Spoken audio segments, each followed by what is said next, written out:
வணக்கம், நான் உங்க Dilip, structural engineer, corporation and safety license சர்வேராக இருக்கேன். எல்லா கஸ்டமர்ஸ்க்கும் யூஸ்வலா வீடு கட்டும் போது பிரிக் ஒர்க் முடிச்ச உடனே நாங்கள் எலக்ட்ரிக்கல் பாயிண்ட்ஸ் எங்க வேணும்னு கேட்போம். அதே மாதிரி ரூஃப் போடும்போது எலக்ட்ரிக்கல் பைப்ஸ் எங்க வரணும், உங்களுக்கு எங்க லைட்ஸ் வேணும், ஃபேன்ஸ் வேணும்னு கேட்போம். இதை அவங்களால ஒரு ஃபினிஷ் பண்ண வீடா பார்க்காம விஷுவலைஸ் பண்ணவே முடியாது. நிறைய கஸ்டமர்ஸ் இதை வந்து கன்ஸ்ட்ரக்ஷன் பண்ணும்போது ஒன்று சொல்லுவாங்க, ஆஸ் அ ஹோல் ஒரு வீடு முடியும் போது இந்த இடத்துல பாயிண்ட்ஸ் மிஸ் ஆயிடுச்சு, இதை சேர்த்து இருந்திருக்கலாம். ஸோ அந்த மாதிரி நிறைய கஸ்டமர்ஸ் வந்து ஃபீல் பண்ணுவாங்க. ஸோ அதெல்லாம் அவாய்ட் பண்ணலாம். ஒரு வீடு கட்டுறீங்கன்னா எசென்ஷியல் எலக்ட்ரிக்கல் பாயிண்ட்ஸ் என்னென்ன எங்க வரணும்ன்றதான் இந்த வீடியோவில் டீடைல்டாக பார்க்க போறோம். வீடியோக்குள்ள போறதுக்கு முன்னாடி நம்ம சேனல் இன்னும் சப்ஸ்கிரைப் பண்ணாம இருந்தீங்கன்னா சப்ஸ்கிரைப் பண்ணிருங்க. அப்பனா அதாவது கன்ஸ்ட்ரக்ஷன் ரிலேட்டடா இந்த மாதிரி யூஸ்ஃபுல்லான இன்ஃபர்மேஷன் உங்களுக்கு தேவைப்படுதுன்னு சொல்லிட்டு யூடியூப் அல்காரிதம்க்கு புரிஞ்சு இந்த மாதிரி வீடியோஸ் உங்களுக்கு ஷேர் பண்ணும். வாங்க வீடியோக்குள்ள போகலாம்.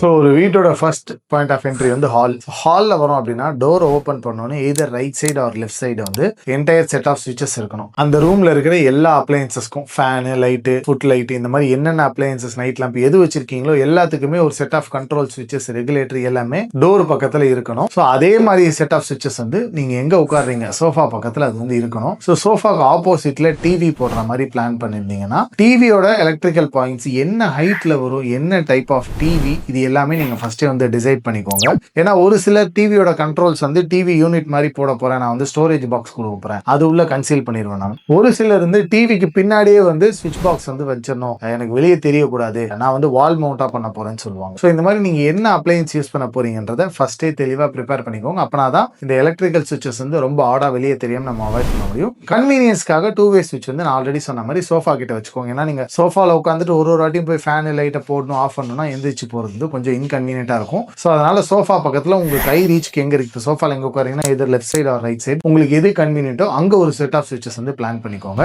ஸோ நெக்ஸ்ட் இம்பார்ட்டன்டான ரூம்னு பார்த்துக்கிட்டோம்னா பெட்ரூம். ஸோ எல்லா பெட்ரூம்ஸ்லயும் ஹாலில் இருக்கிற மாதிரி டோர் ஓப்பன் பண்ணணும்னு either right side or left side எது கன்வீனியன்ட்டா நம்மளுக்கு ஷெல்ஃப் இந்த மாதிரி எதுவும் பிளாக் ஆகாம இருக்கோ அந்த இடத்துல ஒரு செட் ஆஃப் சுவிச்சஸ் வச்சுக்கோங்க. ஸோ உங்க பெட்ரூம்ல இருக்கிற லைட்டு, ஃபேனு, மற்ற செட் ஆஃப் அப்ளையன்சஸ் எதுக்கெல்லாம் உங்களுக்கு இமீடியட் கண்ட்ரோல்ஸ் வேணுமோ அது எல்லாத்தையுமே நீங்க வந்து அந்த டோர் பக்கத்தில் கொடுத்துக்கோங்க.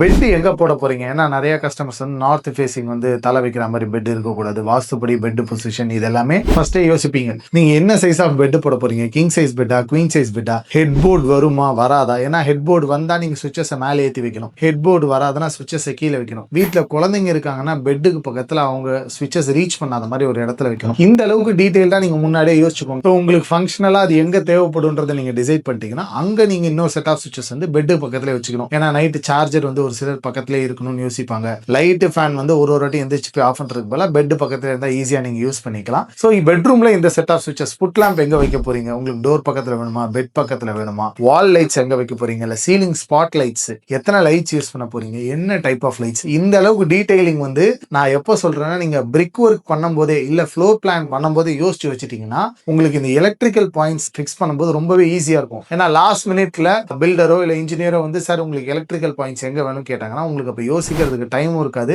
நிறைய விஷயங்களும் மிஸ் ஆயிடும். அதனால எலக்ட்ரிக்கல் பாயிண்ட்ஸ்ல நிறைய மிஸ்மேட்ச் வரும், வச்சு அதை உடைச்சு திரும்ப மாத்துறது வந்து ரொம்ப காம்ப்ளிகேட்டடான ப்ராசஸ். நம்ம எதிர்பார்க்கறது நம்மளுக்கு கிடைக்காது, என்ன இருக்கோ அதை வச்சு நம்ம அட்ஜஸ்ட் பண்ணிட்டு இருக்க மாதிரி ஆயிடும். ஸோ இதெல்லாம் கண்டிப்பா மைண்ட்ல வச்சுக்கோங்க.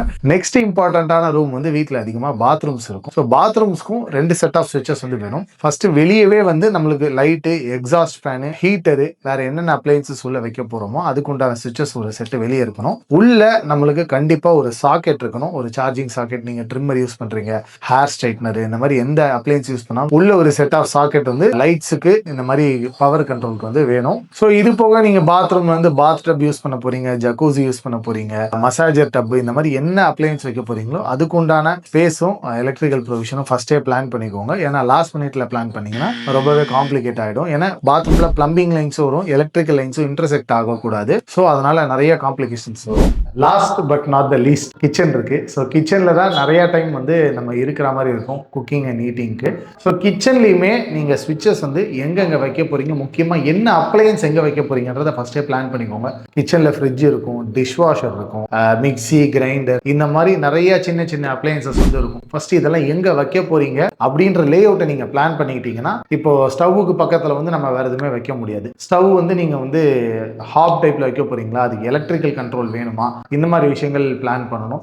டிஷ் வாஷரையும் ஃப்ரிட்ஜையும் பக்கத்தில் வைக்க முடியாது. ஸோ எந்த அப்ளையன்ஸ் எங்கே வைக்க போகிறீங்கன்ற பிளான் பண்ணிட்டீங்கன்னா, கிச்சன் கவுண்டரில் உங்களுக்கு எத்தனை ஸ்விட்சஸ் தேவை, அதில் என்ன அப்ளையன்சஸ்லாம் ஃபிக்ஸ் பண்ண போகிறீங்க. ஸோ இப்போ கிச்சன் கவுண்டர் டாப்பில் பார்த்தீங்கன்னா வாலில் ஸ்விட்சஸ் வைக்கிறத விட மாடுலாரோட பாட்டம்லேயே வந்து ஸ்விட்சஸ் வைக்கிற மாதிரி ரிமூவபிள் ஸ்விட்சஸ்லாம் நிறைய வந்துருச்சு. ஸோ இந்த மாதிரி உங்களுக்கு என்ன தேவைன்றதையும் நான் ஆல்ரெடி சொன்ன மாதிரி ரொம்ப ஏர்லியான ஸ்டேஜ் ஃப்ளோர் பிளான்ல இல்லை கன்ஸ்ட்ரக்ஷன் ஸ்டார்ட் பண்ணுறதுக்கு முன்னாடியே நீங்கள் யோசிச்சு வச்சுட்டீங்கன்னா உங்களுக்கு ரொம்பவே ஈஸியாக இருக்கும். ஏன்னா கிச்சனில் நீங்கள் வச்சதுக்கப்புறம் திடீர்னு ஒரு டிஷ் வாஷர் நான் வைக்கணும், நான் வந்து கன்சீல்டு டைப் வைக்கல, ஓப்பன் டைப் வைக்கிறேன், அதுக்கு வேறு செட் ஆஃப் கண்ட்ரோல்ஸ் வேணும், ஸ்விட்சஸ் வேணும், வேறு இடத்துல வேணும், அது அவ்வளோ ஈஸியாக மாற்ற முடியாது. ஏன்னா kitchen counter top granite slab போட்டிருப்போம், இல்லை அங்கே ஒரு கான்கிரீட் ஸ்லாப் போட்டிருப்போம், அதில் நீங்கள் உடச்சி எலக்ட்ரிக்கல் பைப்ஸ் வந்து எடுக்கிறது ரொம்ப கஷ்டமான ஒரு ப்ராசஸ். அதே மாதிரி கிச்சனில் ஸ்டோரேஜ் நிறையா வரும். கிச்சன் ஸ்டோரேஜ் உள்ள உங்களுக்கு லைட்ஸ் வேணுமான்றதையும் முதல்ல யோசிச்சுக்கோங்க. ஏன்னா நிறைய இடங்கள்ல ஸ்டோரேஜ் ஓப்பன் பண்ணால் இருட்டாக இருக்கும், உள்ளே இருக்கிறது என்னன்னு தெரியாது. ஸோ உங்களுக்கு அங்கே ஸ்ட்ரிப் லைட்ஸ் வேணுமானா அதுக்கும் நீங்கள் ஒயர்ஸ் வந்து ஃபஸ்ட்டே பிளான் பண்ணிடணும். ஸோ லாஸ்ட் மினிட்ல மாடுலார் கிச்சனு ஸ்டோரேஜ் எல்லாமே பண்ணிட்டு டோரை திறந்தா எனக்கு இருட்டாக இருக்குது, உள்ள லைட் இல்லை, இங்கே ஒரு ஸ்ட்ரிப் லைட் கொடுக்க முடியுமா, அப்போ லாஸ்ட் மினிட்ல நம்மளால் கொடுக்க முடியாது.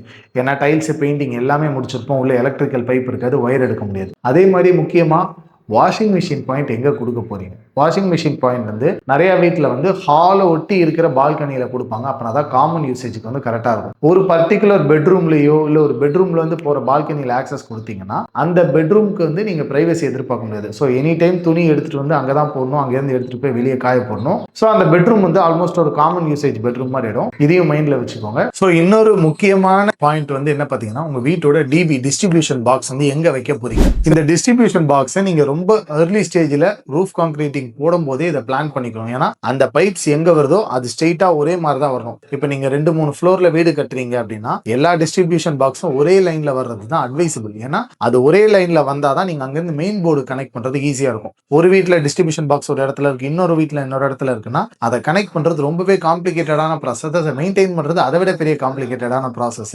டிஸ்ட்ரிபியூஷன் பாக்ஸ் ஆல்ரெடி சொல்லியிருந்தேன் இல்லையா. ஸோ இந்த மாதிரி ஒரு மறைவான இடத்துல வச்சுட்டீங்க அப்படின்னா நம்மளுக்கு பாக்குறதுக்கு ஹால் அசிங்கமா ஆடா தெரியாது. இல்லைன்னா அதை கவர் பண்றதுக்காக நம்ம ஒரு போட்டோ ஃப்ரேம் ஏதாவது ஒன்று வைக்கணும். ஸோ டிஸ்ட்ரிபியூஷன் பாக்ஸ்ல என்ன கண்ட்ரோல்ஸ் இருக்கும்னு பாத்தீங்கன்னா இந்த மாதிரி ஸ்விட்சஸ் இருக்கும். 3 ஃபேஸ் கண்ட்ரோல்ல 3 ஃபேஸ்க்கு தனித்தனியா ரோட்டரி ஸ்விட்ச் இருக்கும். ஒரு ஃபேஸ் போயிடுச்சு அப்படின்னா இதுல மாத்திர மாதிரி இருக்கும். இது வந்து ஆட்டோமேட்டிக் ஃபேஸ் சேஞ்ச் ஓவர்லாம் இப்போ ரீசெண்டா வந்துருச்சு. பட் ரிலேபிளான பிராண்ட்ல ரொம்ப ஈஸியா கிடைக்கிறது இல்லை. ஏன்னா அது ஒரு ஃபால்ட் டைப் அந்த டிஸ்ட்ரிபியூஷன் பாக்ஸ்ல ஏதாவது ஒன்று போயிடுச்சுன்னா உங்களுக்கு மாத்திரதுக்கு ஈஸியான ஸ்பேர்ஸ் வேணும். அது சென்னையில ஆட்டோமேட்டிக் ஃபேஸ் சேஞ்ச் ஓவர்ல அவ்வளவு ஈஸியா கிடைக்கிறது இல்லை. ஸோ அதனால தான் இன்னுமே மேனுவல் யூஸ் பண்ணிட்டு இருக்கோம். ஸோ இதுல ஒரு ட்ரிப்பர் ஸ்விட்ச் இருக்கும். ஸோ ஒரு ட்ரிப்பர் ஸ்விட்சும் பாத்தீங்கன்னா ஒரு ரூமுக்கு ஒரு லைன் கொடுத்துருப்பாங்க. ஃபார் எக்ஸாம்பிள் பெட்ரூம்ல ஒரு இடத்துல ஃபியூஸ் போயிடுச்சு, ஏதோ ஒரு ஷார்ட் சர்க்யூட் ஆயிடுச்சு, இந்த ஒரு ட்ரிப்பர் கட் ஆஃப் ஆயிடுச்சுன்னா எங்க போயிருக்குன்றது ஈஸியா ஐடென்டிஃபை பண்ண முடியும். அந்த இடத்துல ஃபால்ட் அட்டன் பண்றதுக்கும் இந்த ட்ரிப்பரை மட்டும் ஆஃப் அண்ட் அட்டன் பண்ணா ஓகே. மெயின் கண்ட்ரோல் தனியா இருக்கும். ஸோ இது ஆஃப் பண்ணீங்கன்னா என்டையர் வீட்டோட மெயின் கண்ட்ரோலும் ஆஃப் ஆயிடும். ஸோ இப்போ இங்கே வெளியூர் போறீங்க, தேவையில்லாம கரண்ட் வந்து ஓடிட்டு இருக்குன்னா இந்த இடத்துல மெயின் ட்ரிப்பர் ஆஃப் பண்ணிட்டீங்கன்னா இதை திரும்ப வீட்டுக்குள்ள வந்து நீங்க ஆன் பண்ண நினைச்சா பண்ண முடியும். வெளியே யாருக்குமே கண்ட்ரோல் கிடையாது.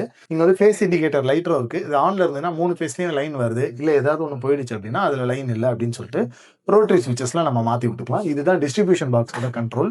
ஸோ இதில் என்டையர் வீட்டோட லைன்ஸுமே வரும். ஸோ இங்கே பஞ்ச் ஆஃப் ஒயர்ஸ் வந்து பார்த்தீங்கன்னா ரொம்ப அதிகமாக இருக்கும். ஸோ நீங்கள் நிறையா லெஃப்ட் அண்ட் ரைட் பெண்டு போட்டு திருப்பினீங்கன்னா ஒயர்ஸ் வந்து ஈஸியாக போகாது. ஸோ அதனால தான் எல்லாமே ஒன்றுக்கு மேலே ஒன்று ஸ்ட்ரெயிட்டாக இருக்கணுன்றதை நான் சொல்லியிருந்தேன். இதே மாதிரி கன்ஸ்ட்ரக்ஷன் ரிலேட்டடாக நிறைய யூஸ்ஃபுல்லான இன்ஃபர்மேஷன் எங்கள் சேனலில் போடுறோம். உங்களுக்கு என்ன வீடியோஸ் தேவைப்படுதுன்றதையும் கமெண்ட்ஸில் போடுங்க. கண்டிப்பாக நாங்கள் அந்த வீடியோஸை பண்ணுறோம். நன்றி, வணக்கம்.